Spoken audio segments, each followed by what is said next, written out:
그럼 왜 유지장치를 안 끼셨던 거예요? 결국 원장도 사람이에요. 귀찮아요.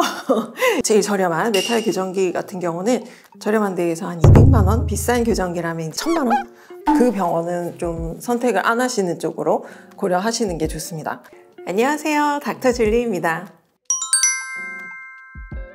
네, 저 20대 초반에 이를 빼지 않는 비발치 교정으로 교정했었고 교정하기 전에 굉장히 앞니가 많이 삐뚤었었고요. 지금은 보시다시피 이가 다시 삐뚤어지는 재발 중이어가지고 재교정 계획하고 있습니다.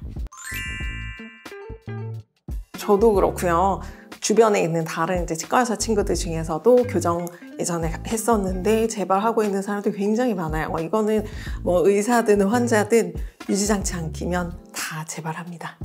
그럼 왜 유지장치를 안 끼셨던 거예요? 결국 원장도 사람이에요. 귀찮아요. 귀찮은 건 똑같기 때문에 재발합니다. 치과대학생일 때 서울대학교 치과병원에서 교정을 했었고요. 그 당시에 저는 그 세라믹 교정기로 했었는데 이게 초기 비용 450만 원 정도, 월비 매달 갈 때마다 7만 원 정도 내고 마지막에 유지장치 비용도 정확하게는 기억이 안 나지만 몇십만 원 정도 하기 때문에 대략 계산해 보면 정가 기준으로는 한 700만 원 정도가 들었던 것 같고요. 저는 학생이었고 학생 할인 그 외에 여러 가지 혜택들을 받아가지고 조금 더 저렴하게 했었어요. 요즘은 똑같은 세라믹 교정기 기준으로 총 비용 한 400만 원대에서도 얼마든지 할 수 있기 때문에 사실 비용은 많이 싸진 것 같아요. 지난 10수년간 물가 그리고 인건비 이런 것들 올랐던 거에 비하면 교정 습관은 실제로 많이 싸졌습니다. 결론적으로는 우선 아니에요. 저희 병원에 저랑 상담하러 오셨던 많은 분들은 많이 들으셨을 거예요. 저희 단골 멘트 중에 하나가 결코 비싼 장치라고 잘 될 거 아니고 저렴한 장치라고 해서 결과물이 나쁘지 않다는 말씀을 정말 많이 드리고 있어요. 치아에 부착하는 장치를 쓰는 이상은 그게 아주 저렴한 메탈 교정기라고 해도 또 비싼 자가결착 교정기라고 해도 결과물은 거의 동일할 거예요. 사실 교정의사라면 그 정도의 컨트롤 능력은 다 가지고 있어야 한다고 생각하거든요. 만약에 비싼 장치가 더 좋은 결과를 낸다고 좀 얘기하는 병원이 있다면 그 병원은 좀 선택을 안 하시는 쪽으로 고려하시는 게 좋습니다. 또 비싼 장치가 속도가 더 빠르다고 알고 계시는 분들도 많이 계신데요. 이전 제 영상 중에 교정기 추천 영상이 있는데요. 이 부분에 대한 내용은 이 영상에서 확인을 하시면 더 도움이 될 것 같습니다.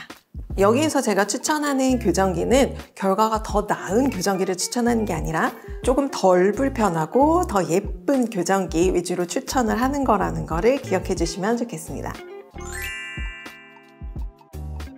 교정기 가격 차이 많이 나죠. 제일 저렴한 메탈 교정기 같은 경우는 저렴한 데에서 한 200만 원대에도 할 수 있는 걸로 알고 있고요. 좀 비싼 교정기라면 인비절라인에 보통 한 700, 800만 원대에서 많이 하고 실제로 조금 더 많이 받는 데는 1000만 원. 근데 이게 결국 같은 교정기 안에서도 병원마다 가격 차이도 또 굉장히 많이 납니다. 그 금액 차이는 어디서 발생하죠? 병원마다 금액 차이가 있는 거는 물론 우리가 사용하는 재료들의 원가 그리고 제조국이나 이런 거에 따라서 원가 차이도 조금은 나기는 하지만 솔직히 이 부분은 굉장히 미미하고요. 진료 인력에서 차이가 나는 부분이 가장 클 것 같아요. 이 진료라는 게 공장에서 물건 찍어내듯이 만들어내는 게 아니기 때문에 의사가 한 분 한 분 꼼꼼히 정성 들여서 봐드리는 거에 대한 비용이 들어간다고 생각을 해야 될 것 같아요. 이 같은 종류의 교정기라도 병원마다 비용 차이가 발생하는 거고 이 비용 차이가 과연 합리적인 차이인지를 환자분들이 판단하시기가 조금 어려워서 병원 선택에 어려움이 많이 있을 것 같아요. 교정 진료를 제가 10수년간 해오다 보니까 교정 실패 사례를 정말 많이 봤어요.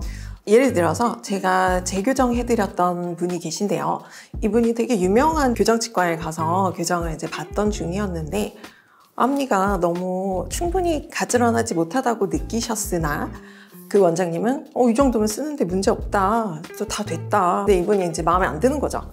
그래서 저한테 그걸 진짜 이게 더 안 고쳐지냐 물어보러 오셨고 제 의견을 환자분과 동일했어요. 이 정도면 충분히 가지런하지 않은 것 같았거든요. 결국 제가 다시 해드렸고 더 이상 안 고쳐진다는 건 우선 거짓말이었고요. 가지런히 예쁘게 고쳐서 교정기 떼었던 경험이 있습니다.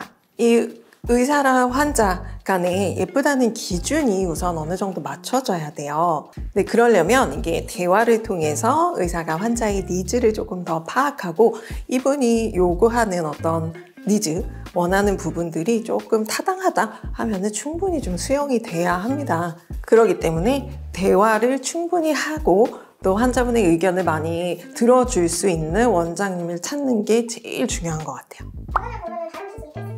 너무 싼 병원을 선택하는 거인 것 같아요. 그렇다고 무조건 비싼 병원을 선택하시라는 건 아니에요. 이제 주변 수가를 비교해 봤을 때 어느 정도 비슷한 경우가 이제 안전하고 너무 저렴한 병원은 한번 의심을 해보시라는 거죠. 지난 몇 년간 이 먹튀 치과라는 곳들이 몇 군데 있었어요. 저렴하게 환자를 많이 유인해가지고 매출을 확 올린 다음에 그냥 폐업을 해버리는 거죠. 사실 저렴하게 해서 환자가 많이 오면 의사가 이 환자들이 다 잘 봐줄 수가 없는 구조거든요. 그러니까 너무 터무니없이 저렴한 가격은 조금은 의심을 하고 보셨으면 좋겠습니다. 다시 한번 강조드리지만 의사와의 대화가 진짜 중요해요. 교정이라는 거는 기능적인 부분과 예뻐야 되는 부분이 두 가지가 다 충족이 돼야 되거든요. 이제 기능적인 부분은 의사가 조금 더 주도적으로 끌고 갈 수 있지만 이 예쁜 것의 기준은 다 다르기 때문에 기능을 해치지 않는 선에서는 환자분의 취향에 맞춰서 마무리를 해드려야 훨씬 만족스러운 결과가 나올 겁니다.